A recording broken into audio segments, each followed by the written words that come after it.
در تازه ترین اقدام حکومت امارت اسلامی در کشور، محدودیت های بیشتر علیه زنان در افغانستان، خطاب به تمام مؤسسات غیر دولتی داخلی و خارجی دستور داده شد تا فعالیت کارمندان زن تا اطلاع ثانوی متوقف شود. انگلند دبیرکل هیئت ناروی برای مهاجرین در افغانستان تا یک سفر رسمی آمده است. بس را از اینجا آغاز میکنیم. هدف نشست و این سفر شما به افغانستان با سران حکومت امارت اسلامی و با کدام اشخاص شما ملاقات کردید؟ I have come to Afghanistan now to try to get a permission for our female colleagues here in NRC to be able to return to work. On the 24th of December there was a ban announced coming from the supreme leaders saying that we had to stop using female colleagues. We cannot and will not work without female colleagues, so therefore we stopped all work, and I'm since had meetings with many Taliban leaders here in Kabul. I hope also to have meetings in Kandahar, and I hope to get a new permission for us to work both male and female, because lots of people in Afghanistan are suffering and we need to be able to reach them with male and females alike. بعد از نشست با این مقامات و همچنان دیداری که با اینا داشتین چه حسی داشتین فعلا؟ Well, the leaders I met from the Taliban here in Kabul say that they agree with us. They females should be able to work. They understand that we need women to reach women. Males cannot give assistance directly to females outside of their family. But they refer to the order from the supreme leader and say we cannot do anything but transmit the order to you. Now they say they are working on having agreement on a second decree which would enable us to work. All our female colleagues are using the hijab. They are having mahram on longer travel, and we're also separating males and females in the workplace. آیا شما تا حال با خانم‌های افغان دیدار کرده اید؟ اگر دیدار کردید از وضعیت زندگی از خبر دارید؟ مشکلات روانی کنها دارید یا مشکلات اقتصادی؟ Well, I just come from a meeting actually with our female colleagues where they were telling me that they are very sad to not be able to work. They are sad that their daughters are not able to have education, but they're also very proud. They say that NRC is taking a strong principled stand. We're not going to work with males only. We will only work in Afghanistan if we can do that with female and male staff alike. So that has been transmitted in media across Afghanistan. They see that we are fighting for their rights, and that makes them proud. We also promise to keep on paying salary for as long as we can, because the donors that fund our work say that we can keep doing administrative costs even though we're not able to do relief work in the field without our females. در مورد این محدودیت که زنان نمیتونن فعالیت بکنه در ادارات غیر دولتی شما چه فکر میکنید در این مورد؟ Well, I come from a culture where it is a fundamental value that we treat women and men alike, and women has exactly the same right to work as men, and in the same position and with the same rank and in leadership and whatnot. The Taliban leaders basically said that I met with that they agree that women should be able to work and also have education. In ministries there are also female employees here in Afghanistan. The decree, however, seems to be one that is paralyzing humanitarian work in all of the NGOs, And I also fear that others, organizations, maybe even the UN, will have such an order, and it would be very bad. شما قسمی که در بیانیه‌تان گفته بودید که نظر به قوانین و رسم و رواج افغانستان شما فعالیت میکنید. پس مشکل در کجا است که تنها نهادهای غیر دولتی بر روی زنان بسته شده است؟ آیا مشکل ایدئولوژی سازمان شما است؟ I frankly do not know. That was also my question to the Taliban leaders.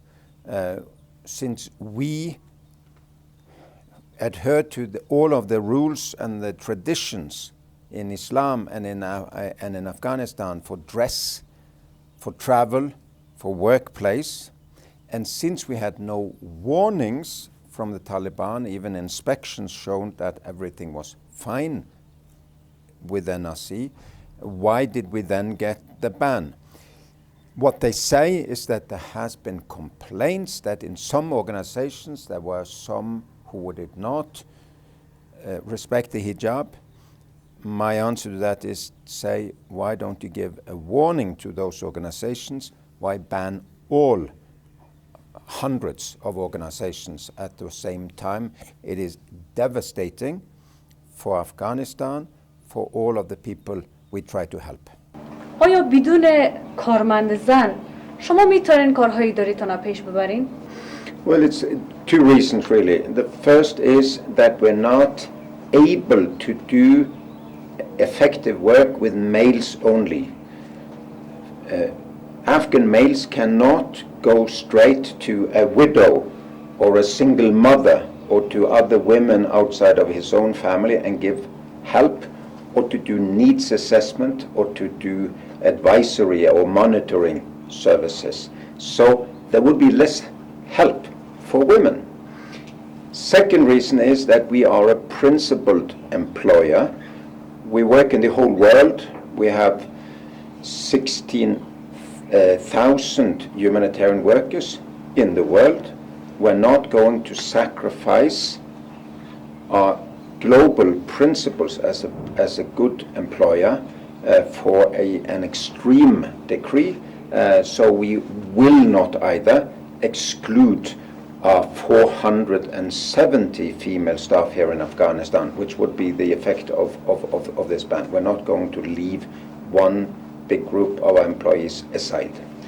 کارمندان زن در ادارات که شما کار میکردن به چی تعداد میرسید و فعلا وضعیت زندگی اونا چگونه هستن؟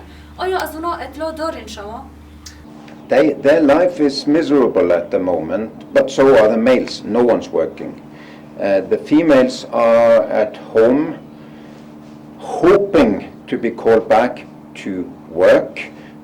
We will try to pay them salary for as long as we can. This was enforced upon us from outside. It's not the fault of the organization, and especially not of these women.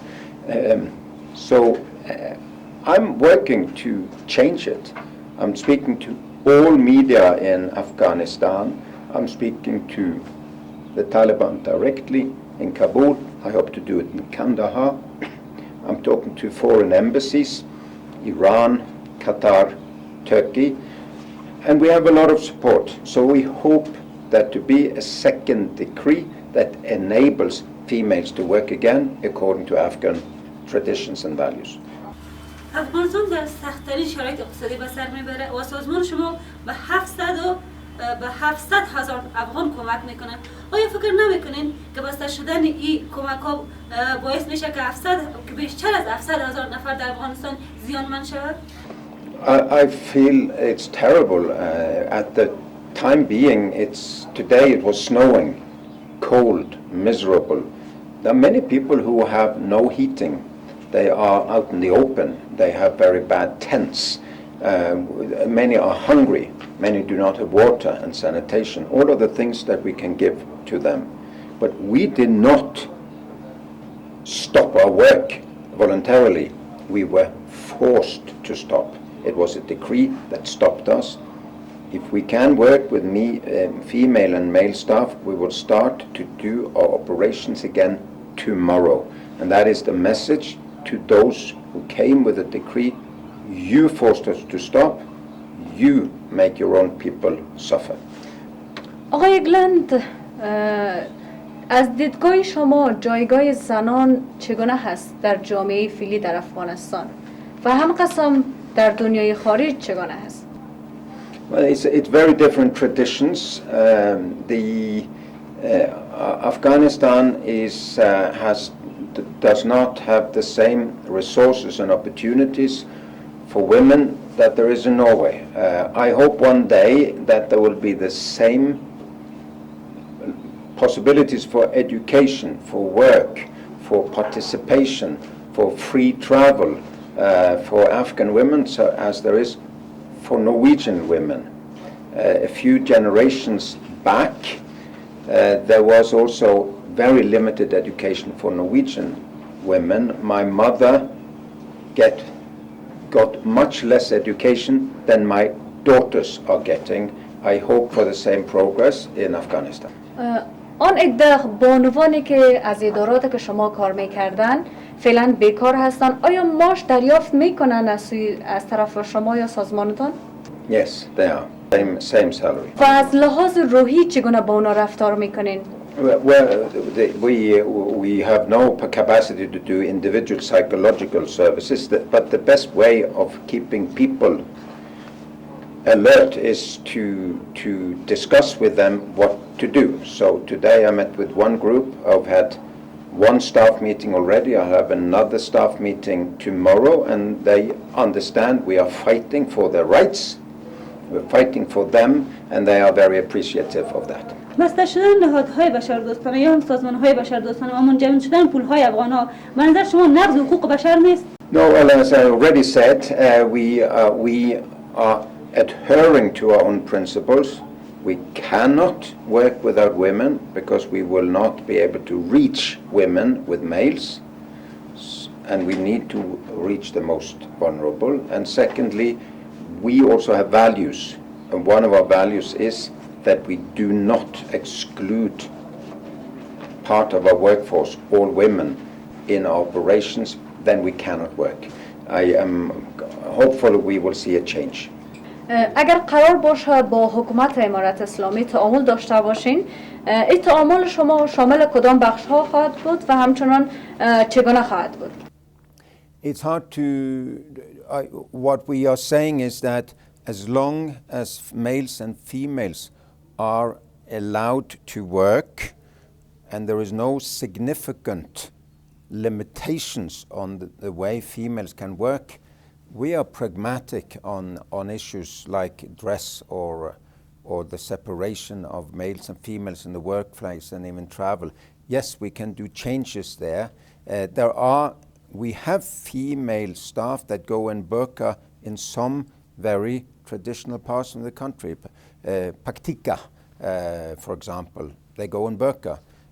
In Mazar-e-Sharif, it's different. We are adapting to what are the local customs.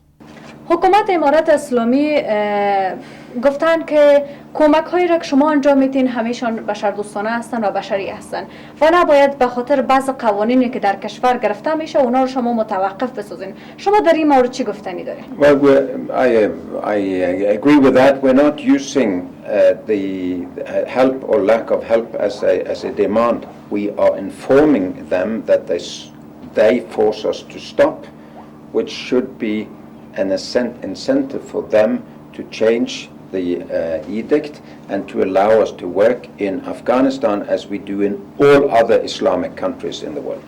آیا با وعده هایی که حکومت بر شما دادن شما باورمند هستین که اونا بر بانوان اجازه بدن تا فعالیت داشته باشن در اجتماع؟ I do not know. I hope so. The consequences of a continued ban on female work, but also on female education, is very grave for Afghanistan. So I hope that there will be a change, and I hope that the change comes soon. It will not take long before the ban on female humanitarian workers will lead to loss of lives. It is as dramatic as that. اگر وضع محدودیت ها همین گونه ادامه پیدا بکنه، آیا شما دفاترتان را بسته میکنین و همه قسم میرین خارج از افغانستان و یا هم پلان های بعدی را شما روی دست خواهد گرفتین؟ No, I don't think it will come to that point. I think we will hear that we will be able to work with females. There are two positive signals. They've said that we can, as humanitarian organizations, work with female nurses and doctors, etc., in the health sector.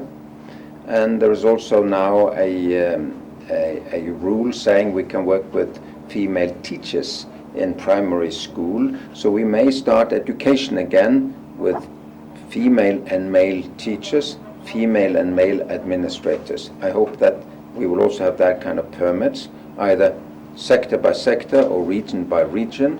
And as soon as we can work equally with men and women, we will restart work. Thank you. I'm very happy to be speaking to you. Very good questions. Congratulations.